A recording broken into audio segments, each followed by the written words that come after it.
안녕하세요. 사연 읽는 오여사입니다. 오늘은 이런 말로 이야기를 시작해야겠네요. 도움을 다 줬더니 마음까지 돌려달라 하네요. 한 어머니의 진심이 딸의 일상 속에서 오해로 엇갈린 이야기입니다. 남편의 유언대로 딸에게 재산을 미리 물려주고 손주까지 봐주며 평온한 노후를 꿈꿨던 70대 어머니. 하지만 김밥 한 줄에서 시작된 작은 오해가 결국엔 모든 관계를 무너뜨리고 말았습니다. 여러분이라면 이 상황에서 어떻게 하셨을까요? 그럼 오늘의 사연 시작합니다. 남편이 죽고 나서 석 달째 되던 날, 저는 딸에게 1억 원을 보냈습니다. 통장 앞에 앉아서 이체 버튼을 누르는 동안 손가락이 떨렸어요. 남편이 남긴 유언장을 다시 꺼내 읽었습니다. 아내에게는 집을, 딸에게는 현금을 미리 주시오. 짧고 단호한 문장이었어요. 남편은 늘 그랬습니다. 말이 적었지만 한 번 정하면 흔들리지 않았어요. 송금 확인 문자가 울렸습니다. 저는 핸드폰을 내려놓고 창밖을 봤어요. 아무것도 보이지 않았습니다. 딸에게서 전화가 왔습니다. 목소리는 침착했지만 어딘가 긴장이 섞여 있었어요. 엄마, 이게 뭐예요? 아빠 유언대로야. 미리 받는 거 그냥 두세요. 나중에 받아도 돼요. 아빠가 지금 주라고 했어. 딸은 잠시 말이 없었습니다. 그리고 작게 한숨을 쉬었어요. 알겠어요. 고마워요, 엄마. 고맙다는 말이 이상하게 무겁게 들렸습니다. 저는 그 무게를 떨쳐내려고 웃으며 말했어요. 그리고 말이야, 요즘 준호 어떠니? 유치원은 잘 다녀? 잘 다녀요. 근데 바빠서 애 돌보기가 좀. 그럼 내가 도와줄까? 일주일에 2번 정도. 딸은 잠깐 망설이다가 대답했습니다. 괜찮으시면요. 괜찮냐고 물었지만 저는 이미 결심한 상태였어요. 남편이 떠난 뒤로 집은 너무 조용했습니다. 아침에 눈을 뜨면 옆자리가 비어 있었고 저녁에는 텔레비전 소리만 방 안을 채웠어요. 저는 무언가 해야 했습니다. 그게 손주를 돌보는 일이든 딸의 집에 반찬을 가져다 주는 일이든. 이틀 뒤 저는 딸의 집 비밀번호를 받았습니다. 엄마, 비번 알려드릴게요. 급할 때 쓰세요. 고마워. 함부로 안 들어갈게. 아니에요. 편하게 다녀가세요. 그렇게 말하면서도 딸의 표정은 조금 굳어 있었어요. 저는 그걸 눈치챘지만 모른 척 했습니다. 화요일과 목요일, 저는 딸의 집으로 갔습니다. 현관문을 열면 아이 신발이 어질러져 있었고 거실에는 장난감이 널려 있었어요. 저는 먼저 신발을 정리했습니다. 그리고 장난감을 바구니에 담았어요. 부엌에 들어가면 설거지가 쌓여 있었습니다. 딸은 아침에 출근하느라 손을 못 댄 거예요. 저는 고무장갑을 끼고 설거지를 시작했습니다. 물소리가 부엌을 채웠어요. 손주 준호는 유치원에서 돌아오면 저를 보고 활짝 웃었습니다. 할머니, 우리 준호 오늘 뭐 했어? 그림 그렸어요. 선생님이 잘 그렸대요. 그래, 할머니한테 보여줄래? 아이는 가방에서 종이를 꺼냈어요. 알록달록한 크레용 자국이었습니다. 저는 그걸 보며 고개를 끄덕였어요. 정말 잘 그렸네. 준호는 다시 웃었습니다. 저는 아이에게 간식을 주고 함께 놀아주었어요. 그리고 저녁 전에 집으로 돌아왔습니다. 딸이 퇴근하기 전에 나가는 게 좋을 것 같았어요. 괜히 부담 주고 싶지 않았습니다. 집으로 돌아오는 길은 조용했어요. 버스 안에서 창밖을 보며 생각했습니다. 이게 맞는 건가? 딸은 정말 편애하는 걸까? 아니면 그냥 참고 있는 걸까? 저는 답을 알 수 없었습니다. 한 달이 지났습니다. 딸과의 통화는 점점 짧아졌어요. 처음엔 엄마 오늘도 고마워요라고 했지만 나중엔 네, 알겠어요만 남았습니다. 사위는 거의 말이 없었어요. 저녁에 퇴근해서 들어오면 인사만 하고 방으로 들어갔습니다. 안녕하세요, 어머님. 응, 들어왔니? 저녁은? 밖에서 먹었어요. 그게 전부였습니다. 어느 날 저는 부엌에서 반찬통을 닫고 있었어요. 딸이 전화를 받으며 복도로 나갔습니다. 목소리가 낮았지만 들렸어요. 응, 알았어. 나도 그렇게 생각해. 근데 지금은 조금만 참자. 무슨 이야기인지 알 수 없었습니다. 하지만 가슴 한쪽이 서늘했어요. 저는 반찬통을 놓고 물을 한 잔 마셨습니다. 손이 떨렸어요. 그날 밤 저는 집에 돌아와서 남편 사진을 봤습니다. 액자 속 남편은 웃고 있었어요. 저는 그 앞에 앉아서 한참을 있었습니다. 내가 잘하고 있는 거 맞지? 대답은 없었습니다. 그 다음 날도 저는 딸의 집으로 갔습니다. 준호를 돌보고 설거지를 하고 반찬을 냉장고에 넣었어요. 딸은 고맙다고 했지만 눈빛은 점점 피곤해 보였습니다. 사위는 저와 눈을 마주치지 않았어요. 어느 목요일 저는 냉장고를 정리하다가 김밥 재료를 발견했습니다. 유통기한이 얼마 남지 않았어요. 버리기 아까웠습니다. 저는 그걸 꺼내서 도마 위에 올려놓고 생각했어요. 다음 주가 준호 소풍이라고 했던 것 같았습니다. 저는 딸에게 전화했어요. 다음 주 소풍 도시락 내가 싸줄까? 아니에요, 엄마. 제가 할게요. 괜찮아. 나 일찍 일어나는 거 익숙해. 그럼 부탁드릴게요. 딸의 목소리는 무기력했습니다. 저는 전화를 끊고 재료를 다시 냉장고에 넣었어요. 그리고 혼잣말을 했습니다. 그래, 이렇게라도 해야지. 하지만 가슴 한쪽이 무거웠어요. 뭔가 잘못 흘러가고 있다는 느낌이었습니다. 저는 그 느낌을 애써 무시했어요. 창밖은 어두워지고 있었습니다. 소풍 전날 밤 저는 새벽 4시에 눈을 떴습니다. 남편이 살아있을 때도 저는 일찍 일어났어요. 습관이었습니다. 어둠 속에서 이불을 걷어내고 일어나 부엌으로 갔어요. 냉장고 불빛이 어둠을 밝혔습니다. 김밥 재료를 꺼냈어요. 단무지, 햄, 시금치, 당근. 하나씩 도마 위에 올려놓으며 저는 생각했습니다. 준호가 좋아할까? 딸이 고마워할까? 칼질 소리만 부엌을 채웠어요. 밥을 식히고 김을 펼치고 재료를 올렸습니다. 손이 익숙하게 움직였어요. 많은 동안 저는 준호 얼굴을 떠올렸습니다. 김밥을 한 입 베어 물고 웃는 모습. 6시쯤 김밥을 다 쌌습니다. 도시락 가방에 넣고 물티슈와 포크를 챙겼어요. 거울을 보니 머리가 헝클어져 있었습니다. 저는 빗으로 머리를 정리하고 외투를 입었어요. 딸의 집까지는 버스로 30분 거리였습니다. 아침 공기는 차갑고 조용했어요. 버스 안에는 사람이 거의 없었습니다. 저는 손에 든 도시락 가방을 내려다보며 생각했어요. 딸이 깜짝 놀라겠지. 이렇게 일찍 올 줄 몰랐을 거예요. 7시 10분 딸의 집 앞에 도착했습니다. 현관 비밀번호를 누르려다 멈췄어요. 너무 이른 시간이었습니다. 벨을 눌렀어요. 한참 뒤에 문이 열렸습니다. 딸이 서 있었어요. 잠옷 차림이었고 머리는 한쪽으로 눌려 있었습니다.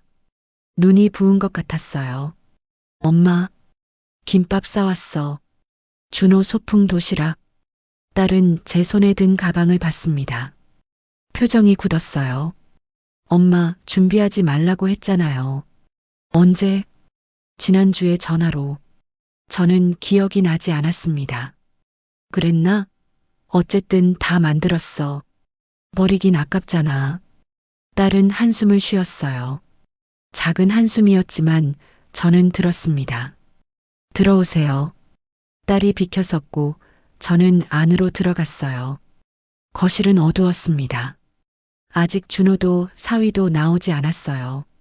저는 주방으로 가서 도시락 가방을 식탁에 올려놓았습니다. 커피 드릴까요? 아니, 괜찮아. 딸은 냉장고에서 물을 꺼내 마셨어요. 등을 돌린 채였습니다. 엄마, 이제 이런 거 안 하셔도 돼요. 뭐가? 이렇게 새벽부터 오시는 거요. 저는 아무 말도 하지 못했습니다. 딸은 컵을 싱크대에 놓고 방으로 들어갔어요. 문 닫는 소리가 작게 들렸습니다. 저는 식탁에 앉았어요. 가방 안에 김밥을 꺼내보지 않았습니다. 그냥 앉아서 창밖을 봤어요. 해가 떠오르고 있었습니다. 8시쯤 준호가 나왔어요. 할머니, 그래, 우리 준호. 잘 잤어? 응, 오늘 소풍 가는 날이야. 저는 아이를 안아주었습니다. 아이는 웃었어요. 따뜻했습니다. 할머니가 김밥 싸왔어. 진짜? 와. 준호는 가방을 열어 김밥을 봤어요. 눈이 반짝였습니다. 근데 할머니, 이거 진짜 많다. 많이 먹어야지. 친구들이랑 나눠 먹어도 돼. 사위가 나왔습니다. 안녕하세요, 어머님. 응, 잘 잤니? 네. 사위는 저와 눈을 마주치지 않았어요. 냉장고를 열고 우유를 꺼냈습니다.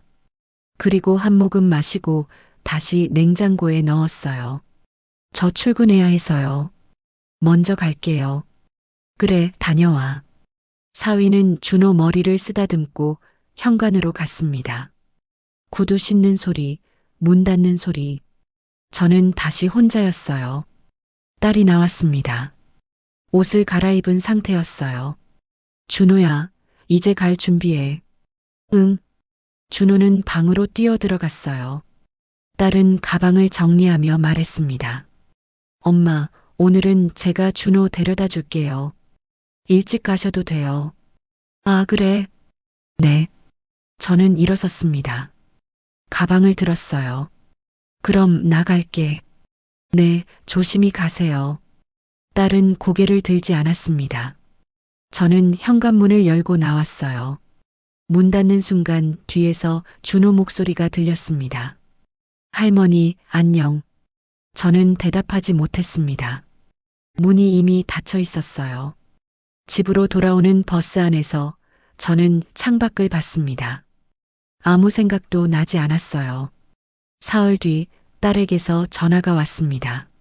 엄마, 목소리가 무거웠어요. 왜 무슨 일이야? 남편이 병원에 입원했어요. 가슴이 철렁했습니다. 왜? 어디가 아픈데? 식중독이래요. 어제 저녁부터 배 아프다고 하더니 새벽에 응급실 갔어요. 지금은 입원했어요. 링거 맞고 있어요. 저는 핸드폰을 꽉 쥐었습니다. 무슨 음식 먹었길래? 딸은 잠시 말이 없었습니다. 김밥이요. 김밥? 엄마가 만들어주신 거요. 준호 소풍 도시락에서 남은 걸 남편이 회사 갔을 때 먹었대요. 숨이 막혔습니다. 그게 내 탓이라는 거니? 그런 뜻이 아니에요. 그냥 원인이 그거라고. 확실해? 다른 거 먹었을 수도 있잖아. 의사 선생님이 김밥일 가능성이 높대요. 저는 아무 말도 하지 못했어요. 목소리가 나오지 않았습니다. 엄마, 지금은 이만 끊을게요. 그래. 전화가 끊겼습니다. 저는 소파에 주저앉았어요. 핸드폰을 무릎 위에 올려놓고 천장을 봤습니다. 김밥. 새벽에 정성껏 썬 김밥. 재료는 신선했어요. 유통기한도 확인했습니다. 손도 깨끗이 씻었어요. 저는 늘 그랬습니다. 남편 도시락을 싸던 30년 동안 한 번도 탈이 난 적 없었어요. 그런데 왜? 저는 눈을 감았습니다. 이틀 뒤 딸에게 다시 전화했어요. 사위 괜찮니? 퇴원했어요. 다행이네. 많이 아팠어? 네. 딸의 대답은 짧았습니다. 저기 내가 병문안 갈까? 아니요, 괜찮아요. 그래도 엄마, 남편이 좀 쉬고 싶대요. 목소리에 힘이 없었습니다. 저는 더 말하지 못했어요. 그래, 알았어. 네. 그럼 다음 주에 준호 보러 가도 될까? 그것도 당분간은 좀. 당분간. 그 단어가 가슴에 박혔습니다. 왜? 남편이 집에서 쉬어야 해서요. 사람 오는 게 부담스럽대요. 나도? 딸은 대답하지 않았습니다. 알겠어. 저는 전화를 끊었어요. 핸드폰을 식탁에 놓고 부엌으로 갔습니다. 설거지할 게 없었어요. 냉장고를 열었지만 아무것도 꺼내지 않았습니다. 그냥 문을 닫았어요. 거실로 돌아와 소파에 앉았습니다. 시계 초침 소리만 들렸어요. 저는 남편 사진을 봤습니다. 액자 속에서 남편은 여전히 웃고 있었어요. 내가 뭘 잘못했을까? 대답은 없었습니다. 창밖은 어두워지고 있었어요. 가로등 불빛이 하나씩 켜졌습니다. 저는 불을 켜지 않았어요. 어둠 속에 그냥 앉아 있었습니다. 핸드폰이 울렸습니다. 딸이었어요. 엄마. 응, 미안해요. 뭐가? 그냥요. 딸의 목소리가 떨렸습니다. 저는 무슨 말을 해야 할지 몰랐어요. 괜찮아. 엄마도 조심하세요. 응. 전화가 끊어졌습니다. 저는 핸드폰을 내려놓고 창밖을 봤어요. 비가 내리기 시작했습니다. 빗소리가 유리창을 두드렸어요. 저는 그 소리를 들으며 가만히 앉아 있었습니다. 손이 차가웠어요. 일주일이 지났습니다.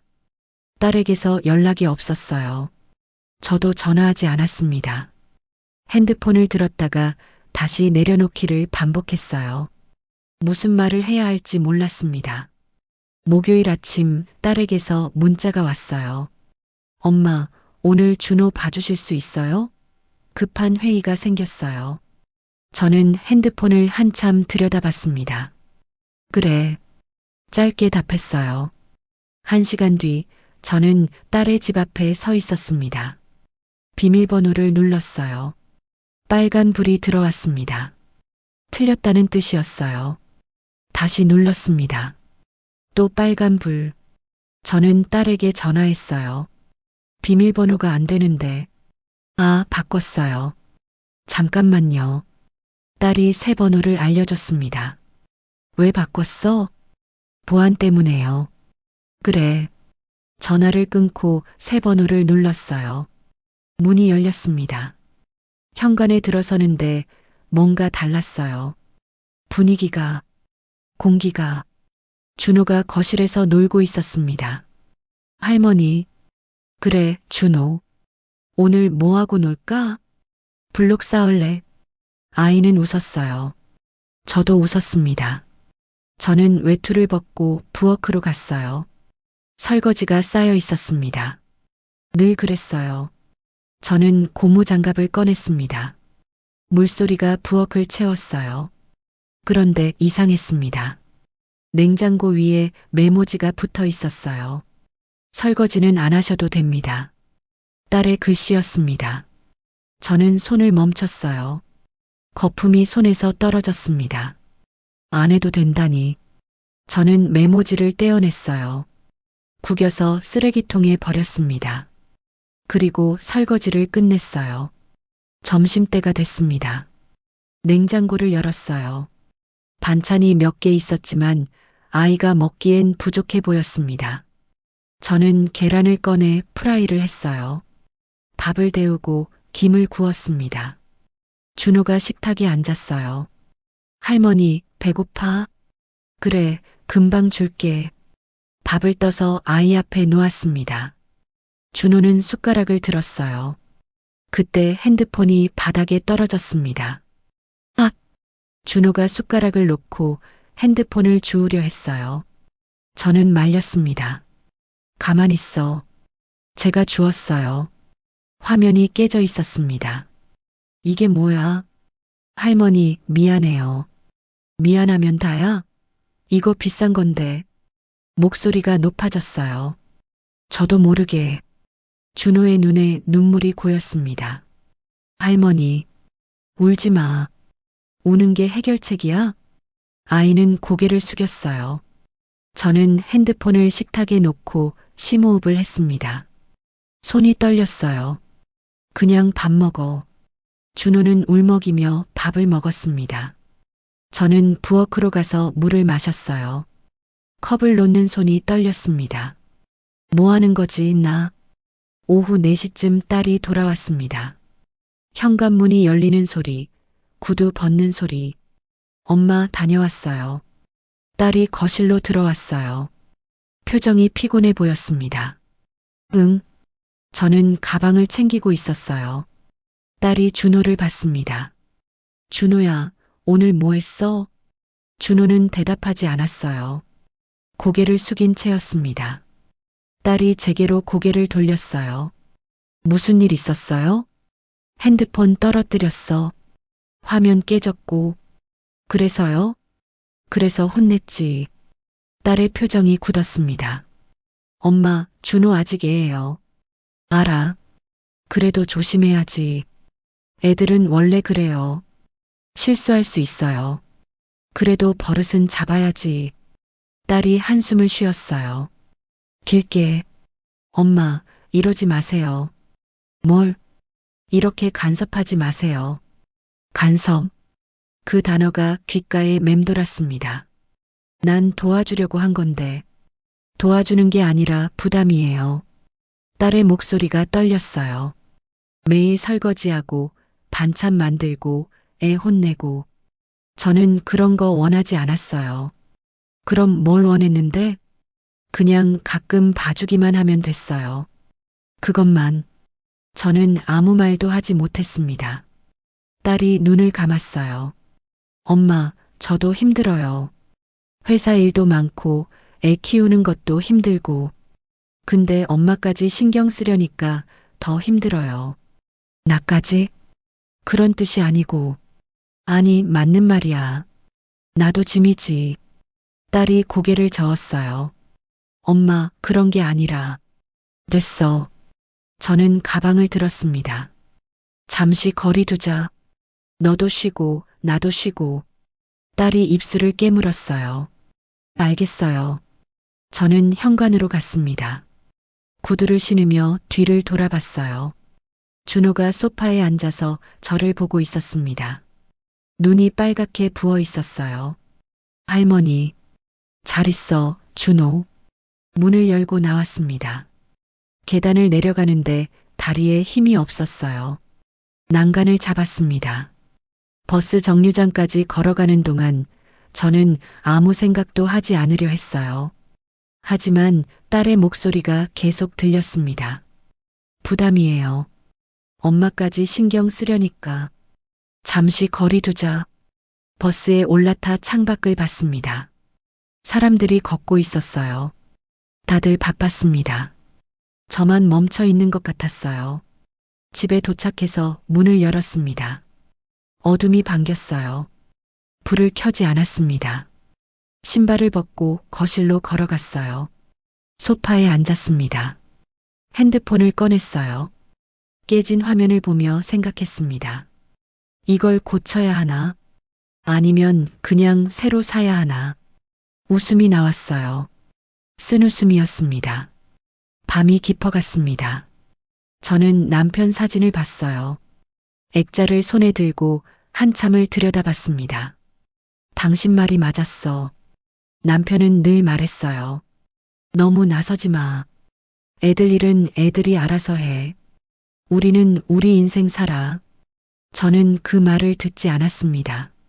지금 와서 후회해도 소용없었어요. 저는 액자를 다시 제자리에 놓았습니다. 부엌으로 가서 물을 마셨어요. 컵을 싱크대에 놓으며 생각했습니다. 이제 어떻게 하지? 답은 없었습니다. 침대에 누웠지만 잠이 오지 않았어요. 천장을 보며 눈을 떴다 감았다 반복했습니다. 새벽 3시가 넘어서야 잠이 들었어요. 꿈을 꿨습니다. 남편이 나왔어요. 웃고 있었습니다. 왜 그래? 남편이 물었어요. 모르겠어.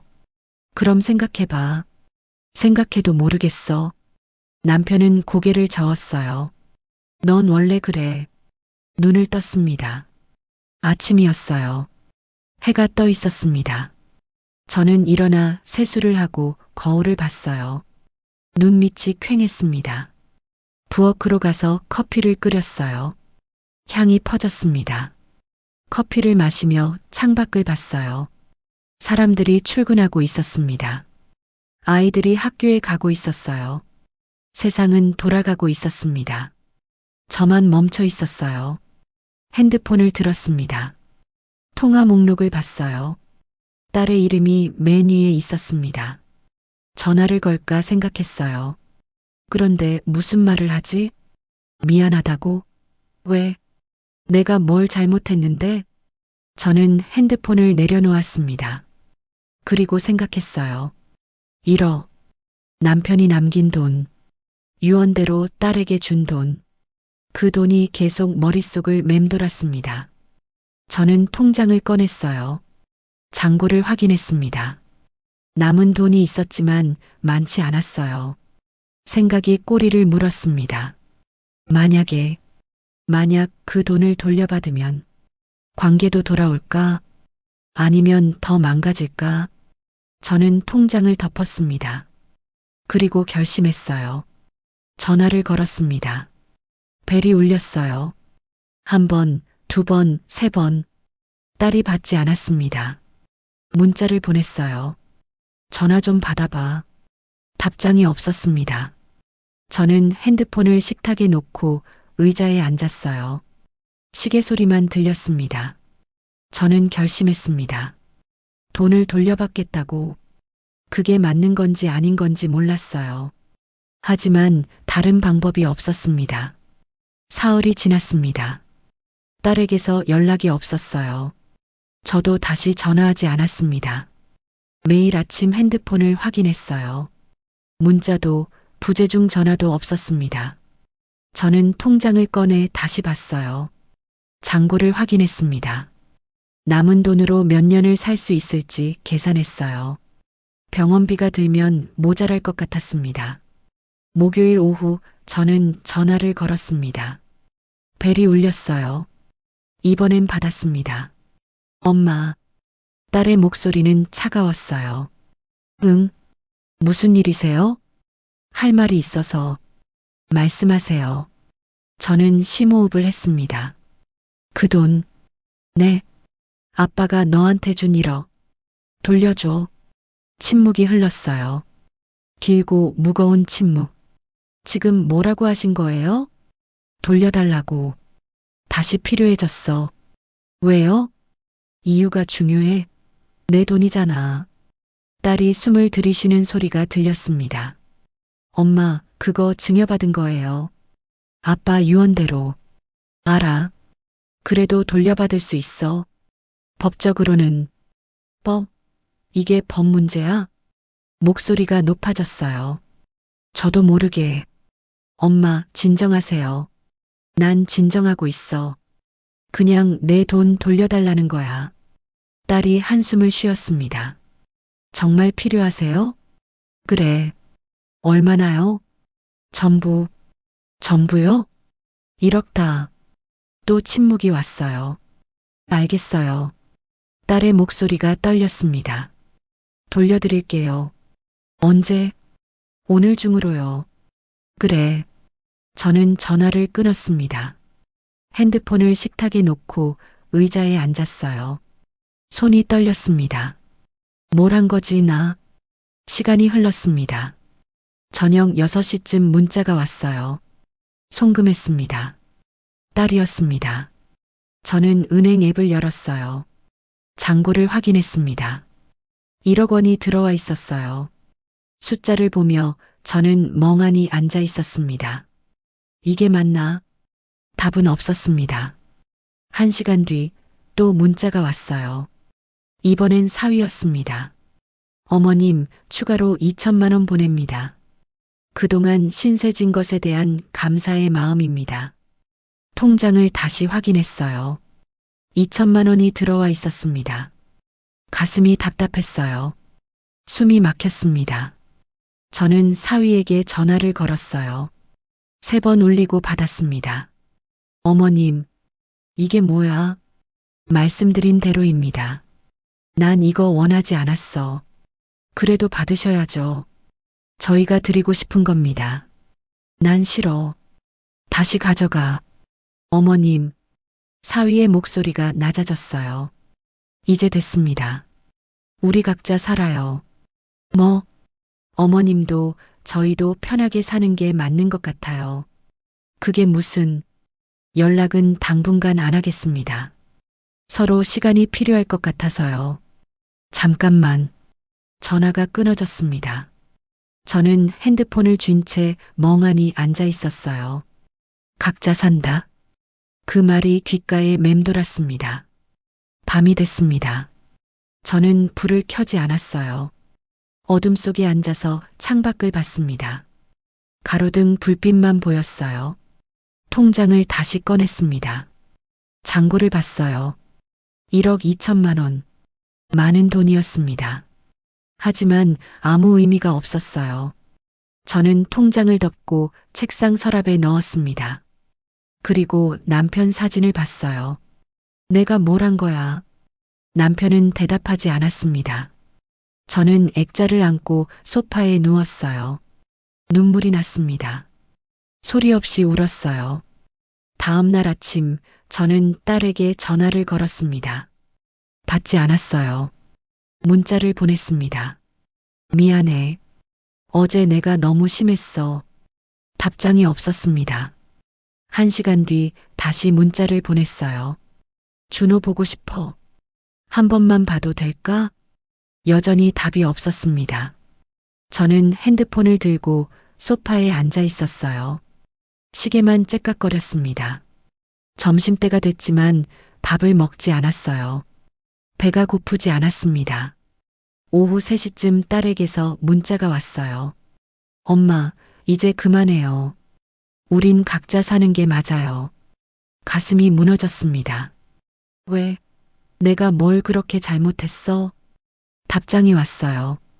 잘못한 게 아니에요. 그냥 우리한테는 이게 맞아요. 준호는? 준호는 제가 키울게요. 걱정 마세요. 한 번만 보면 안 돼? 당분간은 안 될 것 같아요. 당분간.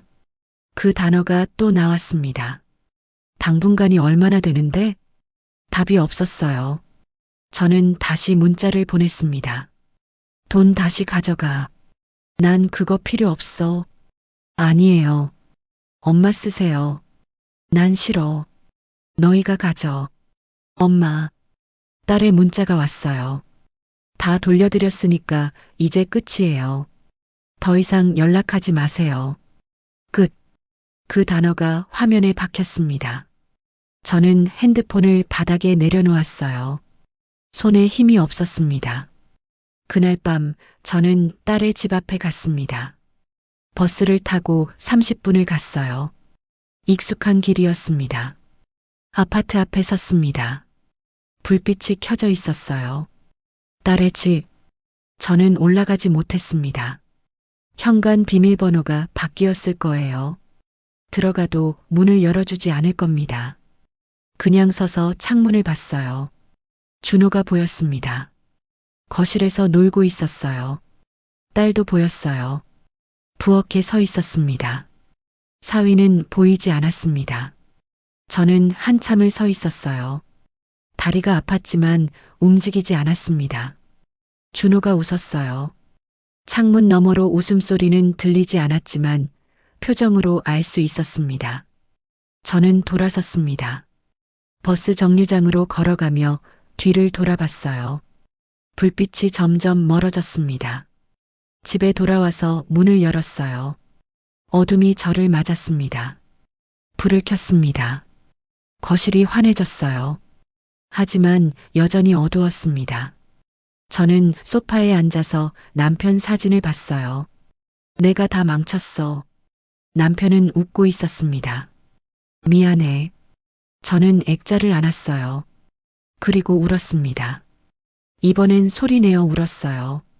새벽까지 울었습니다. 눈물이 마르고 목이 쉬고 몸이 축 늘어졌어요. 저는 소파에 그대로 누웠습니다. 창밖으로 해가 떠올랐어요. 새로운 하루였습니다. 하지만 저에게는 아무 의미가 없었어요. 저는 눈을 감았습니다. 그리고 생각했어요. 이제 어떻게 살지? 답은 없었습니다. 핸드폰이 울렸습니다. 저는 확인하지 않았어요.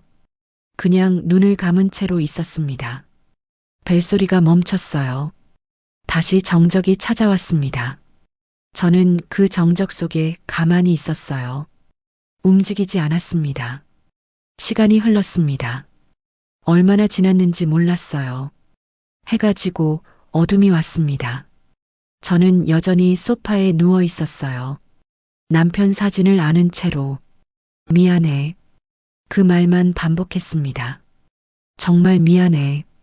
밤이 깊어갔어요. 저는 눈을 떴습니다. 천장을 봤어요. 텅 비어 있었습니다. 저처럼 일주일이 지났습니다. 저는 딸에게 문자를 보냈어요. 짧게, 잘 지내니? 읽은 표시가 뜨지 않았습니다. 다음 날도 보냈어요. 준호 많이 컸겠다. 역시 읽지 않았습니다. 사흘째 되던 날 저는 문자를 쓰다가 지웠어요. 보내지 않았습니다. 핸드폰을 식탁에 놓고 창밖을 봤습니다. 비가 내리고 있었어요. 저는 우산을 챙기지 않고 밖으로 나갔습니다. 빗속을 걸었어요. 옷이 젖었지만 신경 쓰지 않았습니다. 그냥 걸었어요. 1시간쯤 걸었을까요? 집으로 돌아왔을 때 온몸이 젖어 있었습니다. 옷을 갈아입고 수건으로 머리를 말렸어요. 거울을 봤습니다. 머리가 많이 새어 있었어요. 언제 이렇게 늙었나 싶었습니다. 저는 거실로 가서 남편 유언장을 꺼냈어요. 오래전에 읽었던 문장들이었습니다. 아내에게는 집을, 딸에게는 현금을 미리 주시오. 서로에게 부담 주지 말고 각자의 평안을 지키시오. 각자의 평안. 그 문장을 몇 번이고 읽었어요. 남편은 알고 있었던 걸까요? 제가 이렇게 될 거라는 걸. 딸에게 집착하고 간섭하고 결국 관계를 망칠 거라는 걸. 유언장을 접어서 다시 서랍에 넣었습니다. 그리고 통장을 꺼냈어요. 1억 2천만 원. 숫자를 보며 생각했습니다. 이게 뭐였을까? 딸과 저 사이에 있던 마지막 연결이었을까요? 아니면 처음부터 우리를 갈라놓은 선이었을까요? 저는 답을 알 수 없었습니다. 사위에게 문자를 보냈어요. 미안합니다.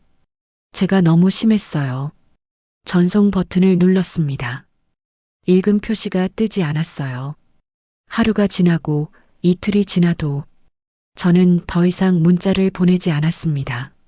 목요일 오후 저는 버스를 탔습니다. 딸의 집으로 가는 버스였어요. 아파트 앞에 섰습니다. 익숙한 건물이었습니다.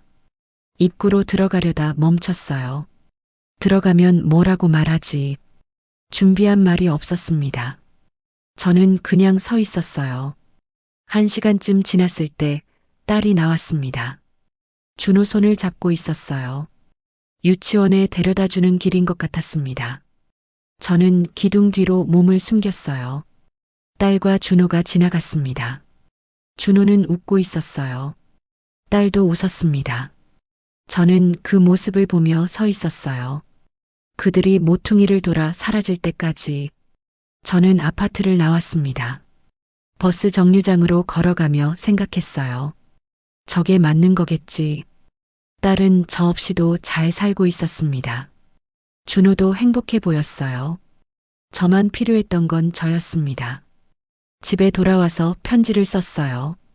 뭐라고 쓸지 한참 고민했습니다. 사과? 변명? 그리움? 다 지우고 다시 썼어요. 미안해. 엄마가 많이 부족했어. 너희 가족 잘 지내길 바란다. 준호 많이 사랑해줘. 엄마는 괜찮으니까 걱정하지 마. 짧은 편지였습니다. 봉투에 넣고 봉했어요. 딸의 이름을 적었습니다.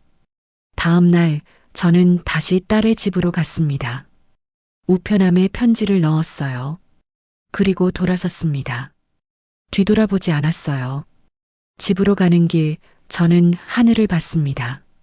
구름이 흘러가고 있었어요. 느리고 조용하게. 저도 그렇게 흘러가면 되겠다고 생각했습니다. 며칠이 지났습니다. 딸에게서 연락이 없었어요. 편지를 읽었는지도 몰랐습니다. 저는 더 이상 확인하지 않았어요. 매일 아침 일어나서 세수를 하고 밥을 먹고 산책을 했습니다. 집으로 돌아와서 텔레비전을 보거나 책을 읽었어요. 저녁을 먹고 설거지를 하고 잤습니다. 그렇게 하루가 지나갔어요. 어느 날 저녁 저는 남편 사진 앞에 앉았습니다. 나 이제 괜찮아. 거짓말이었습니다. 하지만 말하고 나니 조금 편해졌어요. 미안해. 당신 말 안 들어서. 이제라도 들을게. 남편은 웃고 있었습니다. 저도 웃었어요. 쓴웃음이었지만 그날 밤 저는 오랜만에 깊이 잤습니다. 꿈을 꾸지 않았어요. 아침에 눈을 뜨니 해가 떠 있었습니다. 저는 창문을 열었어요. 바람이 들어왔습니다. 차갑지만 상쾌했어요. 부엌으로 가서 커피를 끓였습니다. 향이 집 안을 채웠어요. 커피를 마시며 창밖을 봤습니다. 사람들이 출근하고 아이들이 학교에 가고 있었어요. 세상은 여전히 돌아가고 있었습니다. 저도 돌아가야 했습니다. 천천히 조용히 핸드폰을 봤어요. 문자도 전화도 없었습니다. 저는 핸드폰을 서랍에 넣었어요. 그리고 외투를 입었습니다. 밖으로 나갔어요. 공원으로 걸어갔습니다. 벤치에 앉아서 사람들을 봤어요. 엄마와 아이가 지나갔습니다. 아이는 웃고 있었어요. 엄마도 웃었습니다. 저는 그 모습을 보며 생각했어요. 저렇게 될 수도 있었겠지. 만약 제가 조금만 더 조심했다면, 조금만 덜 나섰다면. 하지만 이미 지나간 일이었습니다. 돌이킬 수 없었어요. 저는 벤치에서 일어났습니다. 집으로 돌아가는 길, 저는 하늘을 봤어요. 구름이 또 흘러가고 있었습니다. 저도 흘러가야 했습니다. 어디로 가는지 몰라도 그냥 흘러가야 했어요. 집에 도착해서 문을 열었습니다. 조용했어요. 저는 신발을 벗고 안으로 들어갔습니다. 거실로 가서 소파에 앉았어요. 남편 사진을 봤습니다. 우리 이제 둘이 살자. 남편은 대답하지 않았습니다. 하지만 괜찮았어요. 저는 눈을 감았습니다. 그리고 숨을 깊이 들이쉬었어요. 내쉬었습니다. 천천히. 창밖에서 바람 소리가 들렸어요. 나뭇잎이 흔들리는 소리. 멀리서 아이들 웃음소리. 세상은 계속되고 있었습니다. 저도 계속될 것입니다. 조용히, 천천히, 혼자.